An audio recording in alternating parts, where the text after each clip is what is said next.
Hi guys, Buildzoid here, and today we're going to be doing a very random video about just taking a look at some various workloads running on a FX6350, which is about as irrelevant as a CPU can get, and on my modded 990FX-UD5 motherboard.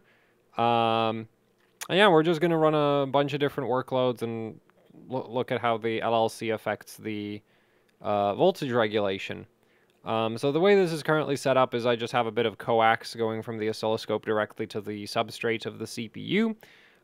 So that should mostly eliminate socket impedance as well as motherboard power plane impedance in terms of, affecting the voltage measurements. And yeah, let's just get right into it. So right now, these first settings we're going to be running are just 4.5 gigahertz. We don't need a really high frequency right now. With 75 millivolts of offset with extreme LLC, so absolutely no V-droop. Which the thing is, because we are measuring on the substrate, there is still substrate impedance between the die voltage and the thing the oscilloscope is measuring. So the voltage isn't going to be rock steady because there's like the voltage, like at the measurement point that we're at, the voltage is going to go up. Also, there's a bit of an issue with the fact that the oscilloscope and like is referencing a different ground than like CPU ground, but like it's not like that's always a problem with this. So, and I've tried so many workarounds, and none of like well. Yeah, I've tried a whole bunch of different workarounds. None of them work particularly well. There's one last thing I kind of want to try, but it's really fiddly to set up. So, well, I don't know. We might end up doing that. Like, maybe someday it'll... Well, the thing is, it'll probably fix the oscilloscope ground is not at the same level, like, voltage level as the CPU ground. But it'll probably cut my measurement bandwidth just like way down, because right now we have we're on no bandwidth limit, and this is a DS1054Z, but I have it unlocked all the way to 100 megahertz. So yeah, anyway, so sitting idle in Windows, we see the standard just Windows doing Windows things. Event timer. So this is just what the OS uses to, well, be a real-time operating system. So yeah, and so that ticks along at 64 hertz, which we can actually see down here, which let's just stretch that out. Yeah, so that goes along at 64 hertz, and the measurement is a bit like, it doesn't like to stick properly, but anyway. So yeah, that's just Windows doing Windows things. Oops. And this filming setup is super awkward. Like, the camera is in between me and the oscilloscope, so and then there's like the two mice I need to use for one for controlling the system that's actually handling the video, and the other for controlling the system that we're measuring. So anyway, I guess let's just start it off nice and simple. We're gonna start with some Cinebench 11, because yeah, I haven't really I don't know where this video is gonna go. This is just sort of blundering through. We'll see what happens. So what I found really interesting with running Cinebench R20 on this system is it looks a hell of a lot like Cinebench R... Well, actually, no, it looks like relatively like large FFT size Prime 95 on Intel systems, which normally when you see a workload that's like super noisy, sort of like what we're seeing right now with 11.5, it normally indicates that there's a memory bottleneck somewhere. It doesn't necessarily mean like a DDR, like memory, DDR3, like DDR memory bottleneck. It can also mean like a cache bottleneck or something. Which, speaking of that this right here also looks a hell of a lot like some kind of memory bottleneck, because that's just like I'd be expecting to see, so on an Intel system, Cinebench 11 or 20 or any of those is basically a flat line, and then the only thing you see is the spikes from the Windows event timer. This is not a flat line. This is a bit, well, it is flat, but it's fat. Whereas on like an Intel system, it would be a lot skinnier. So, yeah, it looks like 11.5 is cache, like, I'd say cache limited, because Cinebench or memory limited, which is kind of wacky to think about. But then again, like, FX is kind of notorious for, being cache limited in a way. I don't think that's like the proper term for it, but you get what I'm going for with that. So R20, very similar. Yeah, R20 is really, really similar. Actually, it looks almost exactly the same. I was kind of hoping to see some kind of difference because R20, of course, adds AVX support. But, yeah, it doesn't really do anything, does it? Still looks mostly the same. I guess we could reset the measurements. So, got minimums down into the 1.4 volt range, average voltage of around 1.45, maximum voltage of about 1.5. So, now that's 150 millivolts peak to peak. So I'm just going to write that down somewhere. And I can't see the paper because there's a camera in the way. This is great. Absolutely perfect. So that's R20. Up. Yeah, so we're not going to run that for that long. This is taking forever. We're going to stop that.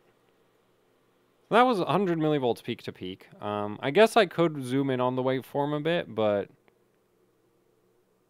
it's just going to make it awkward when we start doing some other settings. So yeah, just gonna have to reset the measurement again. Also, I should put the trigger away. There we go. We're back down to 10 milliseconds. So it is actually looks a little bit quieter. Right? I mean, we're getting a minimum of like 1.41 instead of 1.4. And the current draw probably is a bit lower because the RMS voltage is 1.45 instead of previously it was like 1.46. I should have probably been paying more attention to that. This is coming up to 1.5 now. On the maximums. So yeah, slight difference. Slight difference. I don't actually care that much. It's interesting that FX is like, you know, like it's almost very consistently it's just big fat lines for most workloads. So, actually that's kind of, wait, let's try something, well, this is single core, so I don't actually, I wonder if we'll see anything. Because this is a single core workload. So, yeah, so that doesn't really look like much of anything.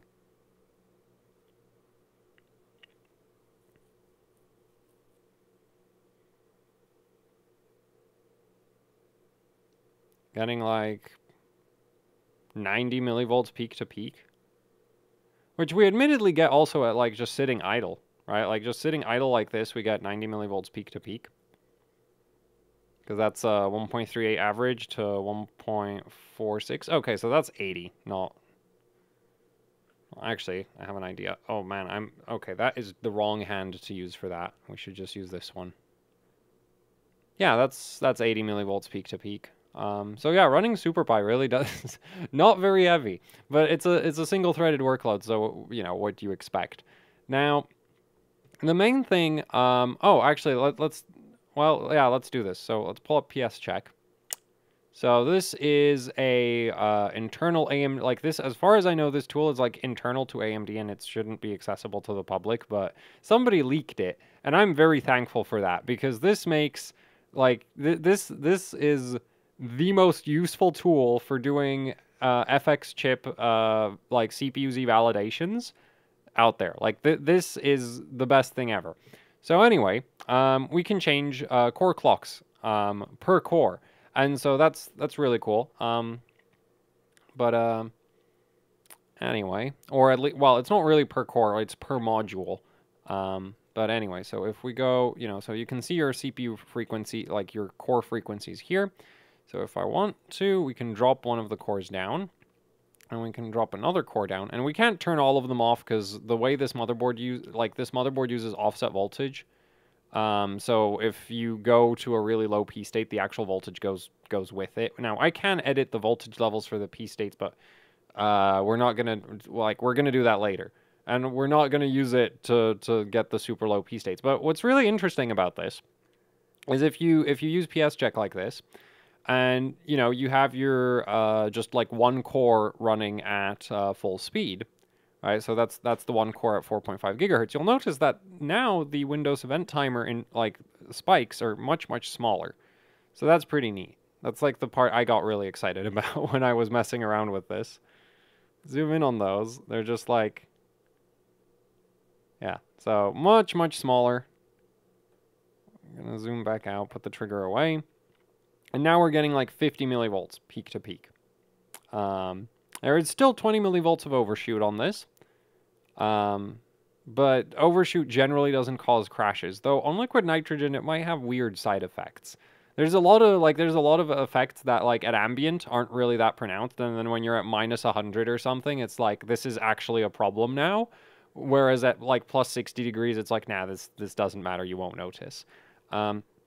Anyway, so if I add one of the cores back in, right, immediately we go from 50 millivolts, we go to 70? Damn.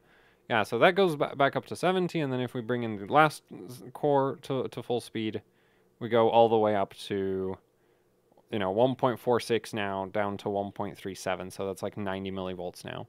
So yeah, that's really interesting in my opinion, is that you can see a really like large effect from just messing around with the, well,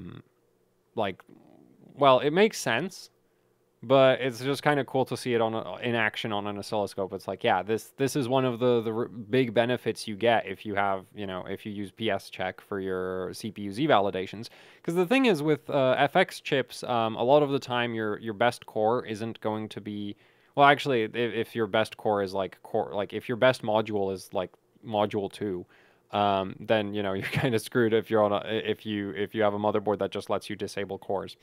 So that's a big part of why PS check is so it's so insanely useful for that's another benefit it has for your max frequency validations, because like the first thing you use it for is just like, well, some of the cores are just worse than other cores, so yeah. And then the other benefit is like if you actually run it like this, you get less, like you get better voltage regulation, so that's neat. And the thing I wanted to mess around with is we're actually going to go to like crazy high voltage.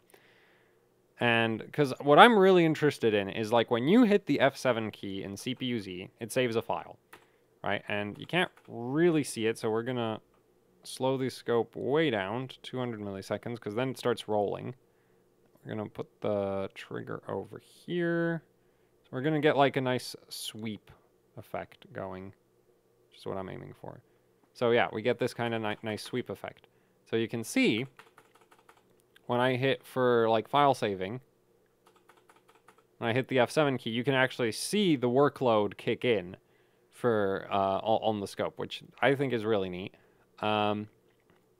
Anyway, but I want to check that out at like really high voltages, because that's the thing about like going for max frequency validations on FX chips is sometimes you can set a frequency, but you can't like save the frequency. Like you can take, like if you're just sitting there not doing anything, right? You don't try to save the validation file. The chip will often run like a couple megahertz more than if you're trying to save the validation file. And the last time I was running my FX9590, that was the big problem I ran into, is just like it would technically, like if I was just sitting on desktop, I could sit there at like 8.37 gigahertz. But if I wanted to save a file, I couldn't save it at 8.37. I'd have to be like, I ended up saving a 8.35. So yeah, my goal with this motherboard is like this board has a better VRM, just in terms of power handling capacity. Then I've thrown a whole bunch of extra capacitors at it and also beefed up the power plane because this is a 4-layer PCB. And I just kind of decided like, yeah, we can add a layer to that. And so I did.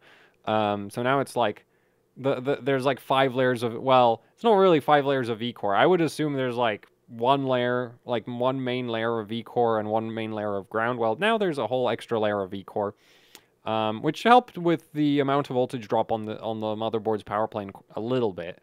Not a massive amount, but it did help, like measurably so. So I'm really hoping that with all of these mods, this board will be a bit better for validations than my last board. Anyway, yeah, we can set a pretty high vid voltage, so we're going to just go up to 1.52 volts, and we're just going to save that. Save CPUs. Now we're just going to, oh yeah, PS check is a bit awkward. Going to go down, and then we're going to go back to P0. What? Did I not change the right... Oh, I didn't change the right P state. I'm very good at this, as you can probably tell. Yeah, I changed the boost. We're just going to disable that one so that I don't have it. That's going to remove that one. Neat. And we're going to go to... like 05. No, I want more. There. We're going to save that. Bam. So now we're at way higher voltage. And the reason why, you want to check this at way higher voltage, like partially, I don't care about the CPU. It's junk. That's why I got turned into a oscilloscope probe. But the reason you want to do this test at high voltage is because at high voltage, even if you're just sitting on the desktop, your current draw goes up. So the VRM does have to go do more work, and of course, when you're saving a file, it puts a bit more load on the VRM. But yeah, this is really not doing much. I should have zoomed this in. Oh.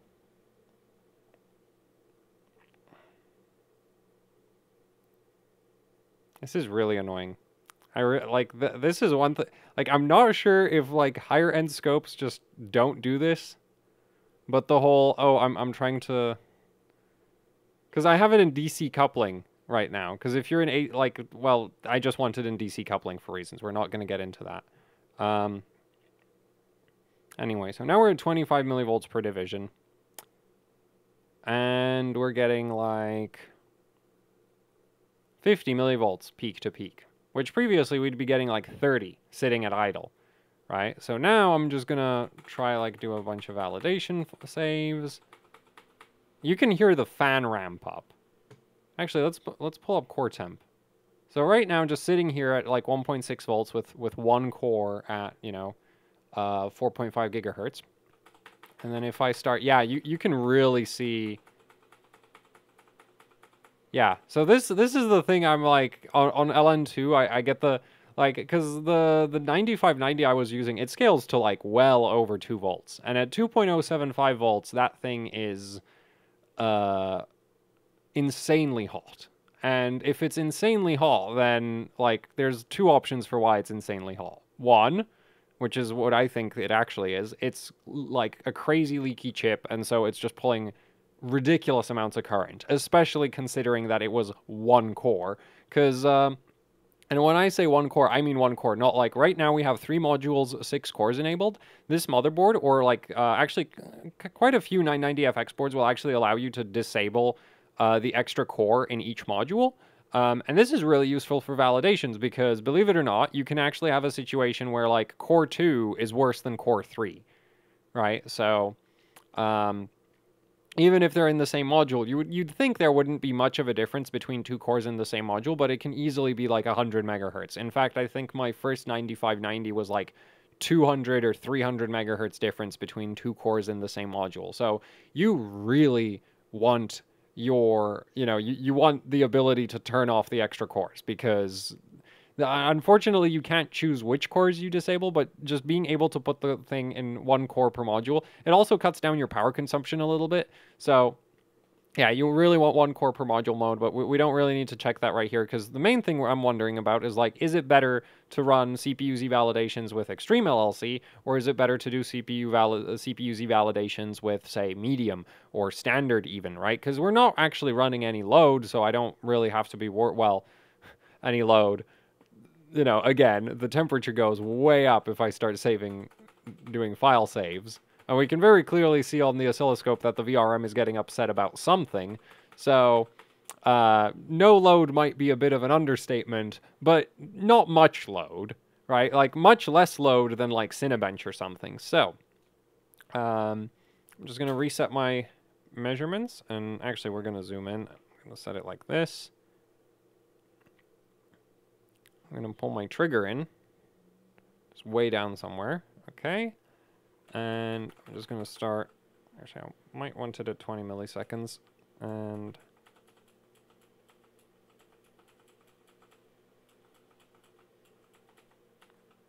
I'm not sure. So we're getting like, okay, it's still about 50.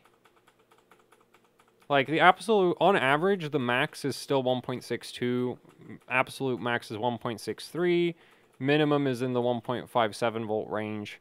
So, yeah, the minimum really doesn't seem to be going down much. I wish we had more resolution, but at the same time, like, the board only goes in increments of 25 millivolts, so, you know, it's like, yeah, the oscilloscope could have more resolution, but the voltage controller doesn't, so that doesn't really help me. I guess I could do, like, a feedback mod to give myself some, like, wiggle room on the core voltage setting, but I think that's kind of excessive. So anyway, that's 50 millivolts with extreme LLC. So we're just going to restart. I also wanted to run Intel burn test now that I think of it.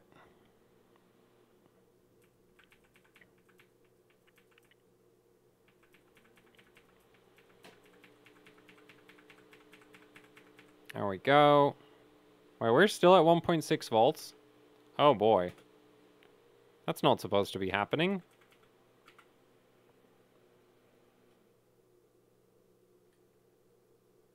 That should clear the... Yeah, okay, that cleared the CPU's registers. Because we restarted, so I just shut it down and gave it a fresh start. So now the voltage is back to where it's supposed to be. So the issue, another issue with this board is, like, as you change the LLC, it'll actually affect the voltage itself. So, like, on extreme LLC, which, like, it makes sense, but, like, even at idle, it actually has a pretty annoying effect, so... I think there's one more... I swear there was a setting, like, 100... Wait. 99 regular. This board's... I'm pretty sure there was something called standard. Okay, there's just regular. Medium. Medium goes down to... Then we get high at 55. So let's try 55%.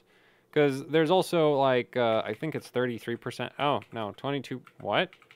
Okay, so ultra high is, like, 11. Actually, that might be a very good option, because extreme is 0. 0 for no V-droop. So, actually, where is the breakpoint? I think it's 20%. 20? 22? Okay, 21. Okay, yeah, so ultra high is 20%, and anything close to that is going to be ultra high. So we're going to try ultra high this time. Probably going to need to give it a smidge... let's see what happens in the scope. So right now it was at 1.43 volts. Now it's at 1.42. And you can kind of see how... Well, no, in the BIOS we still get those big fat chunks, which I don't know what they are. I don't know where they come from. Like, it's just a thing on this BIOS. I've not tried other... Well, actually, I think I've tried other boards, and, like, each board's BIOS will look a little bit different on the oscilloscope, depending on how the BIOS is set up. So this is a 1.42 volts, which is a slightly less voltage, but the board only goes in increments of 25 millivolts, so I can't counteract a 10 millivolt difference. Like... Because it'll just end up being plus 15 over whatever we wanted to start with. So, right, turn this up a bit.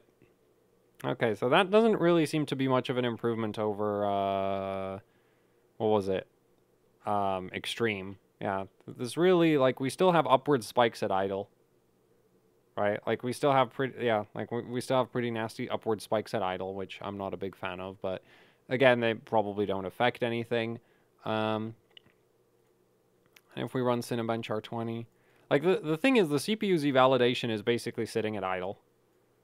Kinda.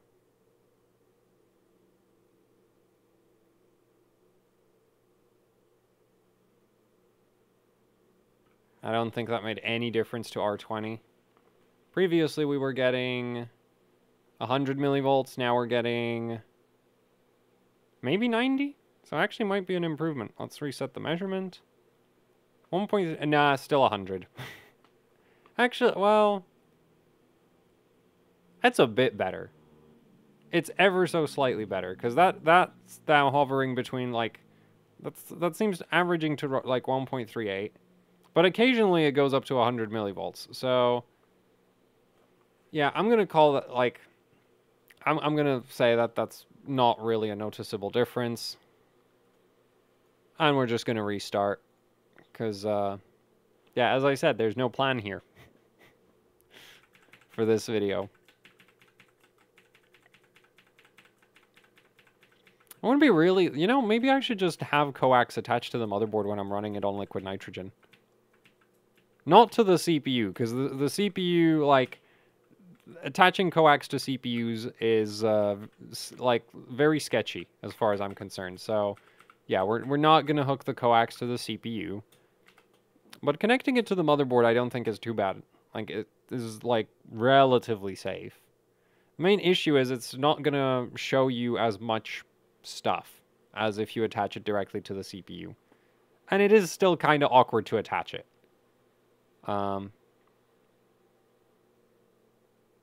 Okay, no, I think I was wrong. The idle power draw must be just insane. Because, yeah, now we're up again on the voltage. Oh, well. We don't need to be super accurate, in my opinion, for this. And we're still getting upward spikes. Actually, do those ever go away on this? When I'm talking, when I say upward spikes, I mean the... Right, you zoom in on that. Go single. No. I mean this part. You know, the high... Yeah, like the... Well, the upward spike part. That's a nice... Like, that's a nice one to look at. But, yeah. Anyway, let's put that away again. And go back to 10 milliseconds. Let's try Cinebench now. I'm not expecting much improvement, because, like, the thing is, it all just looks insanely noisy. Constantly.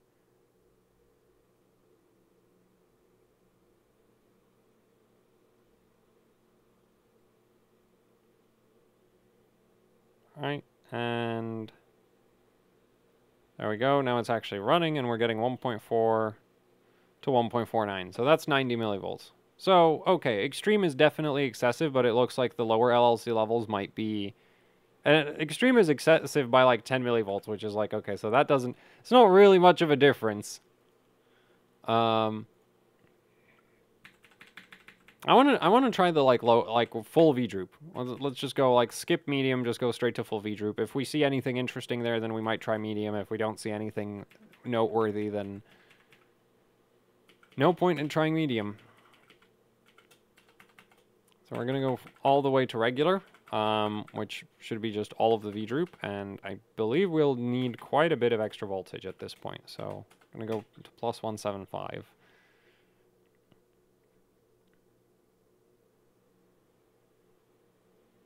Yeah, so now you can really see the voltage moving around, because as the current draw goes up, the voltage goes down. As the current draw goes up, I mean down, the voltage goes back up. So... Okay, it looks like the upward spikes in idle windows are gone. Yeah, so those are gone. Like, they're just gone. And we are at more voltage than before, and they're gone. So that's neat. But I do want to restart, and I just shut it down, because I set the voltage way too high.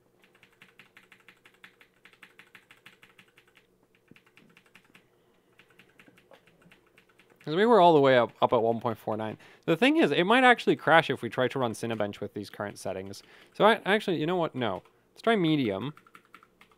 120, yeah, 125 I think is going to be fine.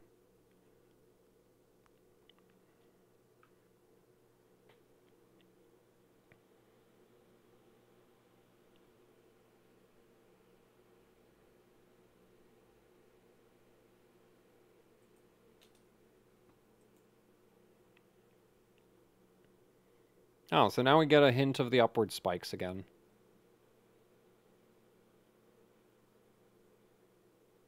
They are very small, but they are there. The thing that I'm not a big fan of is how the, like, I think overall the peak to peak has just not changed.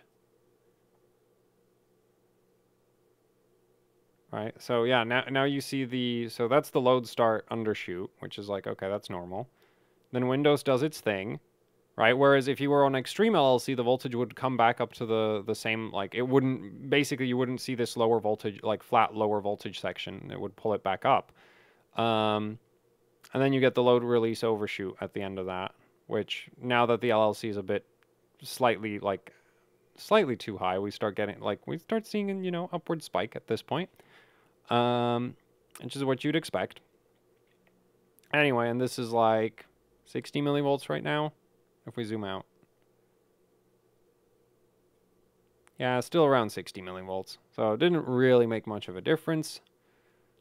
Let's try run some Cinebench R20. I'm gonna put the trigger away again. Now the main thing I'm worried about is now the voltage is probably gonna end up below 1.4 volts. Is it? Hopefully it doesn't. Like the average voltage. Because the thing is, if your average voltage is lower, then your current draw is lower, and then your measurement's wrong because the transients aren't as big because there's less current going around. Which I'm gonna call 1.42 volts close. No, it's dipping down to 1.41 now. It's not really close enough. It's still 90 millivolts though, so actually I'd say that it's just made no difference.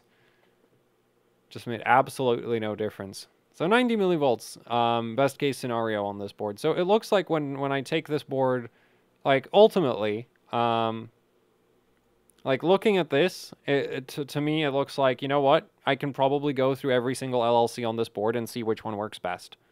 Because they all perform so extremely similarly. Now, I did want to try IBT. So Cinebench runs around, you know, 90 millivolts peak to peak. Intel burn test is basically LinPack. We're just going to run it on high. Yeah, see, this is, yeah, so this is what, like, like, IBT looks like this even on Intel, so this isn't weird. The way Cinebench looks like this, that's weird. This is exactly what I'd expect. And here we're getting 110 millivolts peak to peak. Yeah, 110, because that's 1.46 with occasional 1.47 spike. 1.35. Now this does load cycle, so we should let it run for a little bit, though this is an FX chip, so I don't know how long 2 gigs is going to last. You know, FX chips are slow, so so it's like 2 gigs on an Intel, like on modern CPUs, 2 gigs is over in like a couple seconds, and you wouldn't really be able to catch the load cycling properly, but 2 gigs on an FX, I'm not sure. It might actually take like a minute, which is not what I was aiming for.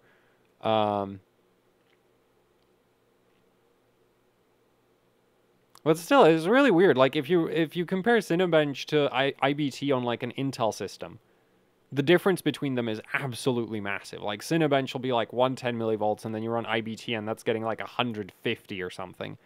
So let's try moving the mouse. Yeah, no, FX just does not care. It's a really interesting difference. How like Intel chips just are super freaking like difficult in terms of the voltage regulation. Yeah, so there you can see the load cycling. And there we got a result. Okay, so that wasn't too bad. So anyway, let's do the high voltage PS check stuff with the CPU-Z validations. Here's first up, if I put it into P0. Okay, now the upward spikes are basically gone. Like, they're still kind of there, but they're mostly gone at this point. We're going to have to move this down, because we're going to be whacking a bunch of extra voltage into it. So anyway, I'm going to put it on P1, so it's going to fall off the screen. We're going to go CPU settings, all. And we're going to remove the boost state, because we're not using that one. We're going to save it so that I don't get, like, it doesn't get in the way. And then we're going to go, we're on plus 125 millivolts, so I want 1.5, I think. I think that's right. Like, I'm aiming for 1.6. Spot on. I mean, 1.59. Okay, so the upward spikes are mostly gone. The downward spikes, I don't think they changed. 40 millivolts. Yeah, no, that did nothing. That did absolutely bloody nothing. Okay, what if we actually try to save a file now? Because the thing I'm wondering is, like, if our minimum voltage goes, like, like, ideally what I want is the minimum voltage between, like, sitting there looking at this and saving the file should, like, ideally I'd want them to be the same. So Let's start saving some files. And our minimum voltage is not changing. Okay, no, now it dipped down to 1.54. So I think medium is a little bit low for validation attempts.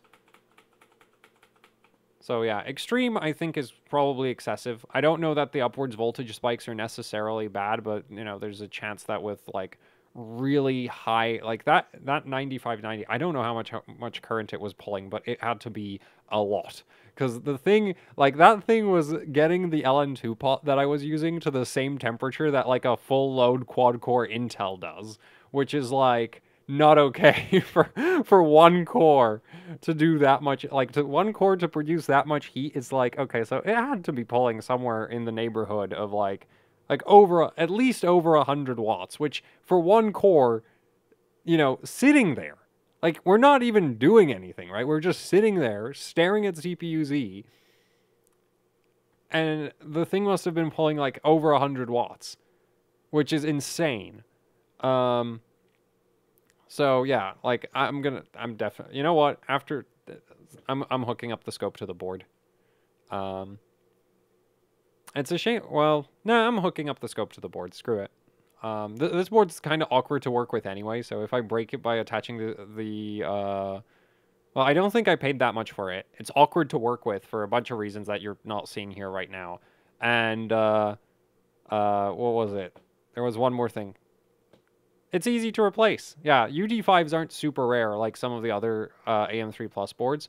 So it's like, eh. And I have another AM3 Plus board that I rather like using. So I'm definitely like it'll be interesting. I'm not sure it'll necessarily be super helpful, but it might be interesting to see how the voltage regulation behaves on liquid nitrogen. One thing I've been wondering about is like how the multi-layer ceramics on the back of the board react to the whole full pot deal. Because like on one side, your current draw goes down as you get colder. On the other hand, your multi-layer ceramic capacitors, as far as I know, they basically stop working if they get too cold. So there's got to be like no filtering or close to no filtering at some temperatures. So that's not great. Yeah, and moving the mouse around makes the CPU pretty unhappy. Anyway, so this was kind of pointless, but yeah, this was just something, I don't know. Like, I didn't know where I was going with this, because it's not like we're going to be comparing a bunch of different... Well, actually, I might. Like, for my own personal uses, I'll probably compare some of the 990FX boards I have. Though a big problem with 990FX boards is, like, do you have one core per module mode? If you don't have one core per module mode, the board's kind of useless, in my opinion. It's like, that's a very, very necessary BIOS setting. Anyway, let's pull the other cores in. I want to see what that does. Not much. Oh, now it gets upset if I move the mouse. Crazy. Like, I can hear the yeah, you can see the temperature ramp up.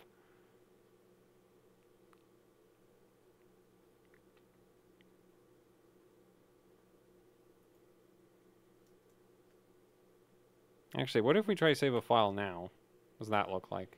Yeah, so now you can really see, like, the file saving process, like, hit. And, the average voltage comes down for the duration of the file save. And it doesn't really do that when you only have one core at full speed. And no, you can still see it do that. Just nowhere near as much. So yeah, that's interesting. So maybe with the, like, crazy high, like, power consumption that chip has...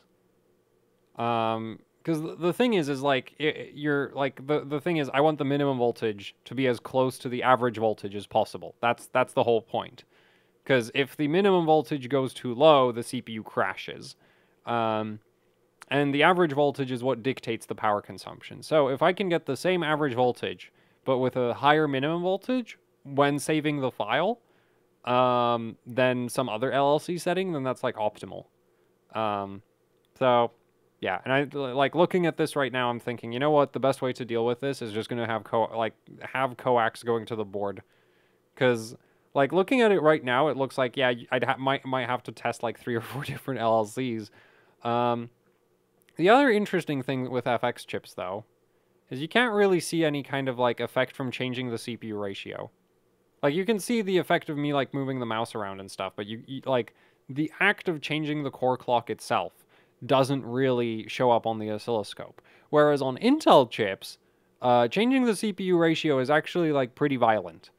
So that's another interesting sort of thing with FX chips. I don't know if it also... Actually, Ryzen's also really... Like, Ryzen is really smooth when it comes to clock changes. Like, you can't see them at all on the oscilloscope. Whereas with Intel chips, the ratio goes up or down 100 megahertz, and you get this horrific voltage spike as the CPU just, like, changes speeds, which is like... So for CPU Z validations on Intel, what you'd probably want to do is go up to the ratio that you want to validate at, and then just change the BCLK. Not change the clock, like, not change the ratio. Because changing the BCLK doesn't do anything, but changing the CPU ratio does. At least as far as I know. I should actually check that. But I'm pretty sure, like, the changing the BCLK should have much less effect than changing the ratio. Anyway, so that's kind of it for this video. There's not really much to it. I guess I could show you how the like, coax is attached to the CPU, right? Well, no, I can't, because I'll have to move the cameras around, and I don't really want to do that. So, yeah, that's it. That's it for this video. Is just like, if you ever wondered what it's like to run, like, how do FX chips run in terms of, like, voltage regulation, they look, honestly, these have to be so, like, thinking about it, it's like GPUs are noisier, like, way noisier. GPUs are absolutely ridiculous. Like a like, reference grade GPU PCB, you'll easily see like 300 millivolts peak to peak, which is, like, ridiculous. But yeah, you'll see 300 millivolts peak to peak. GPUs just do not, like, well, no, I think it's a like, GPUs pull insane amounts of power. Their workload isn't very consistent in terms of how much current it pulls. So yeah, GPUs just swing up and down like crazy. Intel chips have, like, really Intel chips get really noisy depending on what exactly you're running. But there's, like, a lot of different workloads react really differently on Intel chips. Like, Cinebench is basically like Cinebench looks like the opposite of what you saw here at idle, right? And then there's certain workloads that actually are very noisy. And then Ryzen is a lot like, well, Ryzen doesn't get as noisy as Intel chips, but it does still have the really violent, like, event timer, Windows event timer upward spike, like the spikes showing up when it's running any workload. And then there's FX, which just kind of, like, always looks like a mess, regardless of workload, apparently, which is kind of interesting.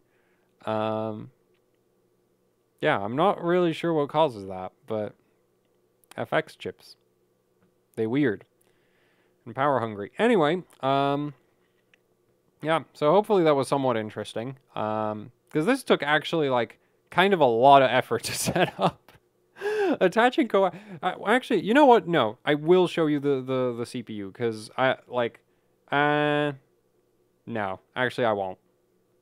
Yeah, no, I won't. Maybe we'll have, like, a video. Well, no, I don't think I will have a video dedicated to just looking at it. It's not long enough for its own video, but it is too long. Like, it takes way too much time to get it out of the motherboard in its current condition to show it to you right now. So, yeah.